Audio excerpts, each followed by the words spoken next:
Event Leviathan issue 1. This is Brian Michael Bendis writing, of course, with Alex Maleev on the art. This is the one shot in between the previous Event Leviathan series and then the Leviathan Checkmate series, which is coming up soon. Same creative team. This is very much issue 0 of the next book. It has the kind of the assembly of this new Checkmate team. King gets Steve Trevor out of prison. Of the jail cell that he's in. There's some Leviathan set up. Leviathan, as in the leader Leviathan, he teleports away someone who's kind of starting to disagree from within the ranks and talks about how they have to look strong and, how he's not kidnapped anyone. He's, invited everyone to be here and they all believe in this. And then, we set up a couple of other things. Lois Lane goes to Coast City to investigate this Leviathan ship that's crash landed. And I say crash landed, it feels intentional that Leviathan's put it there. But we have Steve, on behalf of Kingsley, going around and collecting various people that he's recruiting. He goes to Arkham Asylum in Gotham to get Bones, and they're talking about Bones, and they're not sure if he's awake or not. I give me a little chuckle, actually, when Bones is like, I'm up. He's, it's like, hey, I have trouble telling, and he's like, yeah, I get that a lot. But so some fun stuff here. The colouring here is pretty good. The way it kind of like that, when it's in the Arkham basement or whatever, it's all this yellow kind of low glow in the background. And then when we go to, doesn't actually say where this is. I presume it's Seattle because it's Green Arrow that we're going to, but I could be wrong. But it's all these blue backgrounds, and Green Arrow's actually got a really good entrance here. It made me really miss the Green Arrow book that we don't have right now, because this felt like it really treated him like he was a big deal, and there's a sort of silhouette of him up in like the rafters of this shipyard, and then he comes down and starts dealing with the Leviathan sort of soldiers that are kicking around, and he takes a bunch of them out, and then Steve shows up to talk to him, as does Bones. So the team's kind of forming throughout the issue, and then we get the Question, who's in China, asking various questions of the soldiers that he's beating up, and then it cuts to Manhunter, as in Kate Spencer Manhunter, waking up in the Batcave with Damian, and there's kind of a fun awkward apology here from Damian, because Damian was like determined to like put her down when he thought it was her, and that was clearly kind of Leviathan's plan, was to make someone like Damian suspect her. And Kate kind of goes into mum mode because she has a mom, and she's kind of talking to Damian in that way. So it's kind of a fun little sequence in that sense. And then we go to Iron Heights, where Steve again goes to pick up the next and I think final recruit of the issue, which is Talia, who of course is the most hostile towards this idea. Tries to throw a knife at him, is pissed that Leviathan's been taken from her, and all the rest of it. But it feels like they need her, so that's why he's there. So yeah, we get this roll call page of so it's, even though it's like obviously it's Manhunter, but it just says the Hunter, and then Steve's the Colonel, Green Arrow's the Arrow, Lois Lane is the Truth, Talia's the Wild Card, the King's obviously the leader. You got the Question, who's just that's just his name anyway, and then you got the Bones, which is Bones. So. And he says, welcome to Checkmate. So this is very much, like I say, the 0 issue to what this next series is going to be. The art is beautiful, surprising no one. Alex Maleev doing great stuff.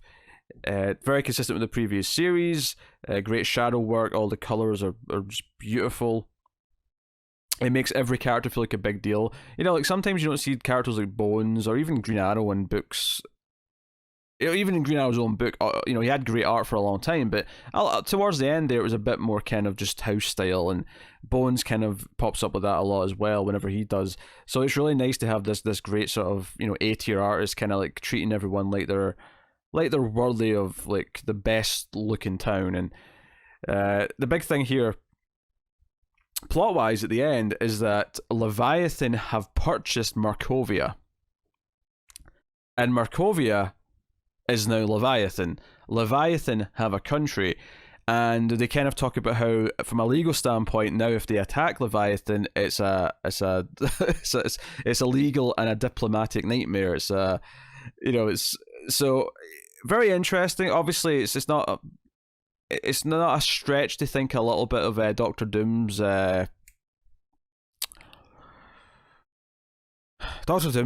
country. God damn it, I can't remember the name of it. Clearly, I'm not a huge Fantastic Four fan, but very shades of that in that sense. But Leviathan has a country now. They're part of the world stage, and that's kind of what Leviathan was talking about earlier, about like bringing them to the center stage and making sure that everyone knows who they are. After the plan previously in Event Leviathan didn't go exactly as he wanted, so this is kind of the big power play, the big statement of saying we're here, and yeah, so that's kind of the big thing. And Leviathan even releases a statement saying we're here. And we are Leviathan. It's basically it ends with him saying all this, and we get a shot of the city or the country at the end with all their ships sort of flying around, and yeah, he makes a big statement about fixing the world and fixing the system and the corrupt systems that have poisoned everything and yada yada yada.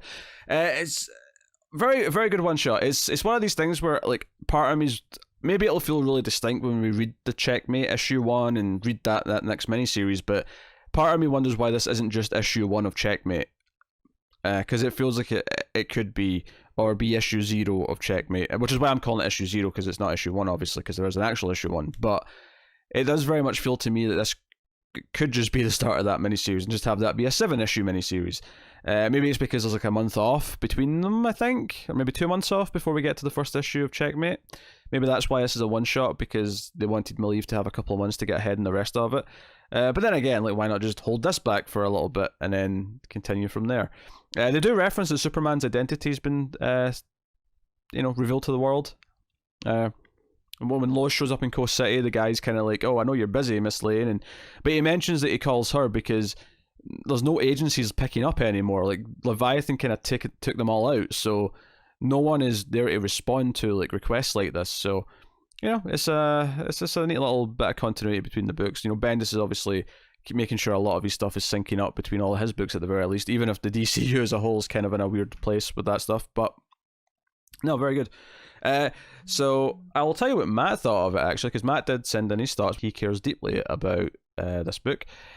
So let me see what this is. So that's Leviathan Dawn. Did I call it that at the start of this? I keep saying Event Leviathan. I'm not sure if I actually said Leviathan Dawn at the start of the intro now. So this is what Matt said. Exactly what I want it to be. It feels like the pre-New 52 DC connected universe that I missed when Argus became a catch-all. Classic Bendis with the dialogue. His Green Arrow is perfect, and the screen with Kate and Damien is pretty entertaining. I assume that's maybe seen. Says, wonder if Markovia being sold has something to do with Kingsley Jacobs. If he's not 100% new, my bet is that he's King Faraday or King Brion / Geoforce. That's an interesting take. I haven't read Checkmate, the previous stuff yet, so I don't know if how much of a pie in the sky idea that is. Maleev's art is next level. The Coast City scene with all the green is a fantastic touch, which I actually just mentioned as well.